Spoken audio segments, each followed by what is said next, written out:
I'm wearing this shirt for a reason. Meet Vanessa Clark. Miss Clark contacted me a few days ago on the 19th and came at me saying, "How much?" That's what she was basically saying. I wrote her back and I said, "I don't know you. I don't know where you came from. I don't know your story. I don't know what disability you may have." I was telling her I didn't have any facts upon which to tell her whether I could even help her or not. There's a screening that I go through with prospective clients. It is prospective, P-R-O, prospective is actually how it's pronounced, prospective clients. And I find out if they have a disability, if they're being discriminated against, if the entity that they're working with is subject to the ADA under Title 1, 2, or 3, and if I can help them with this, or if it's too far gone. I had none of that information, and I asked her for it. She came back at me again, and I said, again, I don't have any information upon which to make a decision. So we went back and forth a couple of times, and I said, look, I've asked for, I had asked for information twice, and she didn't give it to me. Honestly, this is a protection video for me because I am scared to work with women from now on. If men are going to be labeled toxic across the board, I'm going to embrace that and I'm going to put up a wall. Period. You know, it's a self-protective piece. I'm in my scared of women era. Okay. Anyway, I told her several times that I didn't have the information and she kept coming at me. So I wrote her this. Miss Clark, twice now I have asked you for information. Emphasis on you, asked you for information, and you have, instead of giving me that information, told me that you were only seeking information. The irony, and you use an exclamation point, quote, "I just wanted more information," exclamation point. That's when you're starting to scream at somebody, is when you start using exclamation points. I said, "Please do not contact me again. Thank you." And the thing is, this is what's called entitlement. When somebody comes to you demanding information, just like a cop saying, "Where are you coming from?" None of your business. Cop comes to you and starts demanding information, it's not your duty to give them that information. When somebody from out of the blue that I had no clue where they came from, what their connection with me was, if they knew what I did, a lot of people come to me and think I'm an attorney. I don't want to get into that. Okay. So I didn't know anything to have my bearings with this conversation that she was trying to engage me with.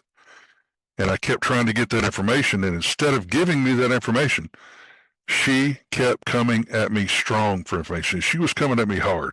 When I put my heels in and back off, start backing up, something's happened to make me feel that way, and I trust that feeling. So when I wrote her that and told her, "Please do not contact me again," I blocked her on TikTok, and here's what she came back and said. "I saw that you had blocked me on TikTok. I do not understand the reasoning behind that decision, but I'm very sorry if I upset or triggered you. I understand you're also being alienated from your children as well as I am. I understand that you may be dealing with a lot of heavy emotions, and I empathize with you immensely, and I'm not judging you I'm not judging in any way. I promise this will be the last time I contact you. I just wanted to say that I understand. And if you ever decide to work with me in the future, please let me know. And I'm very, very sorry you are going through this.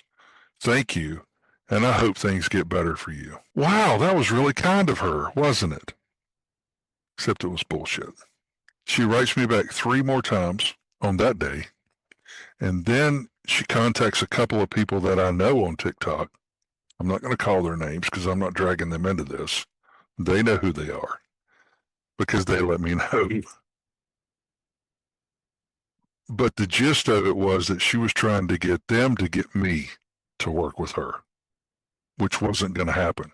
And as a matter of fact, when you start going around me and trying to get other people to convince me, those are strong arm tactics. And that's not going to work either on me. I mean, I honestly see that I saw this as a threat early on because of the entitlement and the non-responsiveness, and I put up a barrier. That wasn't good enough for her. She wrote me back 3 times, then went to a couple of friends to try to get them to talk. And then this morning, she wrote me this, and I'm going to read the whole email to you, and it's scathing. Your response to me was psychotic. You know what I'm going to do? I'm going to try to read this without any kind of inflection. Your response to me was psychotic. It was extremely bizarre. Probably one of the weirdest interactions I've ever had.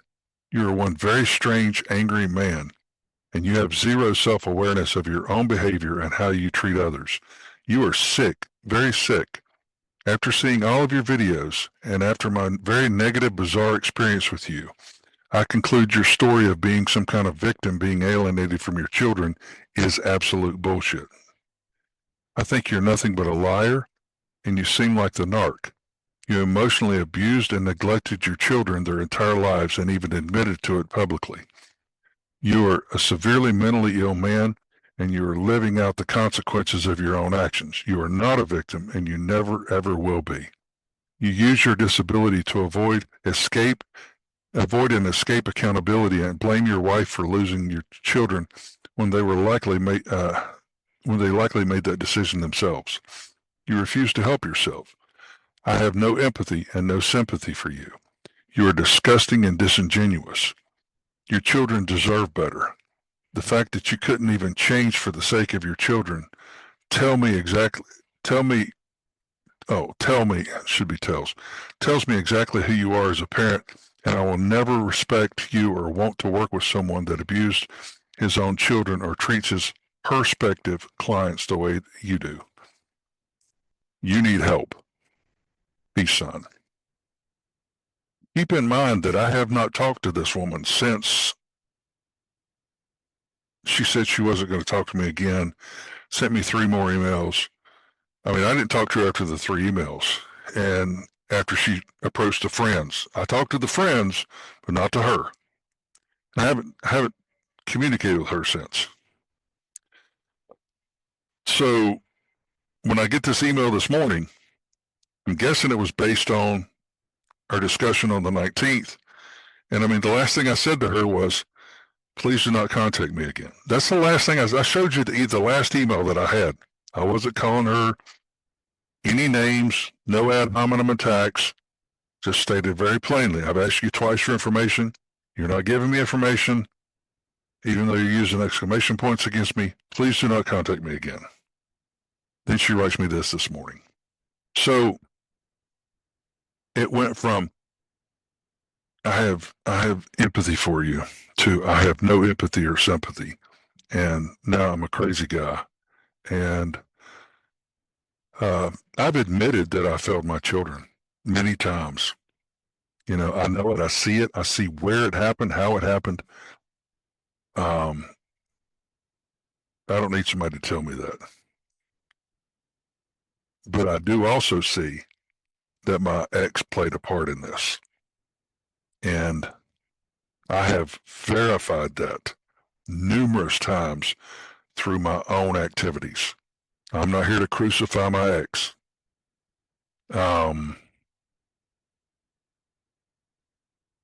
That's just not how it is.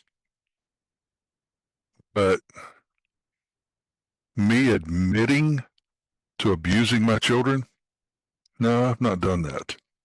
And so I wanted to gain a little perspective on who was saying all of these things to me. I think maybe there was a bit of scorn there because she wanted me to help and I didn't want to help. And I'm not mandated to help everybody that comes my way. That's just not my role. I have my own disabilities that I need to worry about. And so I wanted to go get a sense of who this person was. So I went to her TikTok profile. Here is her TikTok profile. It's V period the period moment. V is in Victor period. The is in THE period moment. I think it's a play on the words be the moment. And,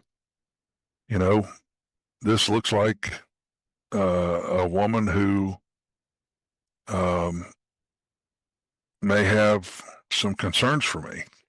Let me show you those concerns. Here's a video from 3 days ago.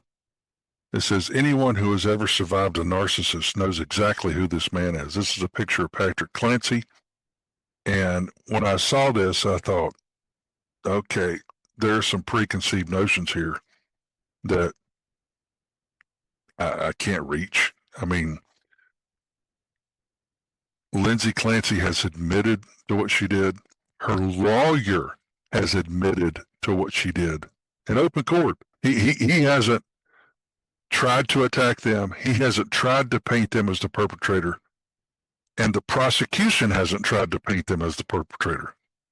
And the police haven't tried to paint them as the perpetrators. So,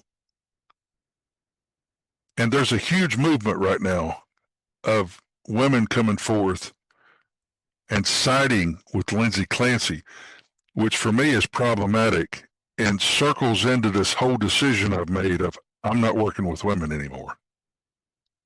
Because if it's the man's fault that a woman does something like that, that's a fucking problem for me. And it plays into what I've experienced because everything is dad's fault. Everything. And you know what I did? I went man harder. I went to go fix that shit harder. That's another reason I wasn't communicating with my kids is because I was going to fix all of the shit. If there was a problem, I was the guy to take care of it all the time. So there's a video from 4 days ago. It's got my picture on it, one of my videos. PSA, beware of this ADA advocate. Be especially cautious when someone wants to advocate for parents while publicly acknowledging the history of emotionally neglecting and abusing their own children. This is slander, or libel, libel, because it's written. I have not acknowledged a history of emotionally neglecting and abusing my own children. But let me read you the, I'll tell you what I'm going to do. You go there, you read it. I'm not going to read it on here. I was going to, but I've already read you what she said in the email. That's basically the gist of what she's saying on this video. And then I saw this. This is, at the time I was gathering information for this video, this was her second video in line. How I looked when I chased my sister with a knife. Don't know why someone would put that up, but to me it's kind of disturbing. Then I saw this. In case you need a reason to unfollow me, he framed her. He killed them. Patrick Clancy is guilty. Again, no one in the team is coming after him saying he's guilty. And I honestly believe that after this is over, Patrick Clancy is going to be a very rich man because Lisa Rinna has come out now and said that he's guilty, that he did it. And there's been numerous people that have done this. And the people that have done this, and I saved this video, and there's a lawyer in Massachusetts that's asking people to send these videos to her because she's going to get with the team and deliver these videos. So I will be sending this video to that lawyer. And I believe that he has a gold mine of opportunity of women who have come forth and said he did this, he's guilty, to sue them for defamation and slander and or libel and win big. I mean, nobody's going at, what's your proof of this? Well, it was my opinion. Well, guess what? That's actionable. So this is the position of Miss Clark. And I do want to read you one more email that she wrote me on the 19th. I genuinely apologize for the miscommunication between us. Now, this is To me, this is really what sealed the deal for me. There's no acceptance of um, liability at all or acknowledgement that she came at me strong. If you're willing to give me some grace regarding the misunderstanding and consider working with me, I would still genuinely appreciate the opportunity to retain your services and will give you any other information you may need about my case. I'm a 100% disabled veteran, and I need a very strong advocate who is comfortable being assertive because I'm up against a malignant narcissist attorney who is going to bulldoze me, which is one of the reasons I was interested in working with you in the first place. If you're not comfortable doing so, I completely understand and will respect your decision, as you already told me not to contact you again. I told her not to contact me again. Here she is trying to explain her way back into the situation and contact me again. Either way, I'm very sorry that our initial communication went the way it did. I did not mean any harm or hostility by any means, and I apologize if my communication came off that way. This is all about my interpretation of her communication, as that was not my intention. Well, guess what? I asked you for information. You didn't give it to me. You still haven't acknowledged that, and I don't really care if you do or not. No biggie on my part. So I want to say this too. In my marriage, there were so many times that I would bring up things that had been done or said, and the answer a lot of times was, well, I didn't mean it that way. Well, that's not what I meant. Well, I mean, I didn't intend you to take it that way. I didn't think you'd take it that way. And it was always a deflection of an intent statement. And there was no actual attention given to the actual action. It was always the meaning of the action. And this was just a way to get around acknowledging that sometimes words can cause harm. So I see that going on here as well. And that's what really sent flags up my, up my spine. So I just wanted to point that out. So from here forward, I'm only going to be helping dads, men, and fathers. I can't. I may make an exception once in a while if it's a friend of a friend and I know this person, but we're going to have a real good understanding before I go into this, because this scares the hell out of me. That somebody could blow up this hard because they wanted me to be assertive for them and I refused it, so now they're going to come at me 250%. In closing, I want to say this. This has caused me great emotional distress. I'm not blowing smoke and I'm not bullshitting. The words that she said to me were not just words. As far as her opinion doesn't matter to me. But the fact that she's dragging this stuff, as far as my kids, she's bringing my kids into this fight, that's a problem for me. That causes me emotional distress. I've admitted that I failed my kids. I know this. I'm a broken man. I'm trying to get whatever reconciliation in this life I can get. But as far as admitting to abusing my kids, no, I've not done that. And she's made a false claim against me. Said words that I haven't uttered. And so I'm going to pursue this the best that I can. And at the very least, I have to cut my practice off to protect myself and just work with men from here on out. This is not intended to be a sexist thing, but pattern recognition is something that I do. And I'm not going here again. I didn't even have a working relationship with this woman. No consultation, no advocacy work, and she chose to make this a big fight. And I'm not the guy. So we're going to see what we can do about this. And I already have several pieces on the chessboard, and I'm not going to disclose what they are, but they're going to be in play. So we'll see what's going on with this. I'm just letting you know. And another thing, I'm not encouraging anyone to contact her and defend me. That's not what this is about. So, or attack her. Definitely not. Um, so anyway, I needed to make this video because this video is my way of saying, here's what's happened, and I don't like it. And that's all there is to that. Hope you all have a good evening.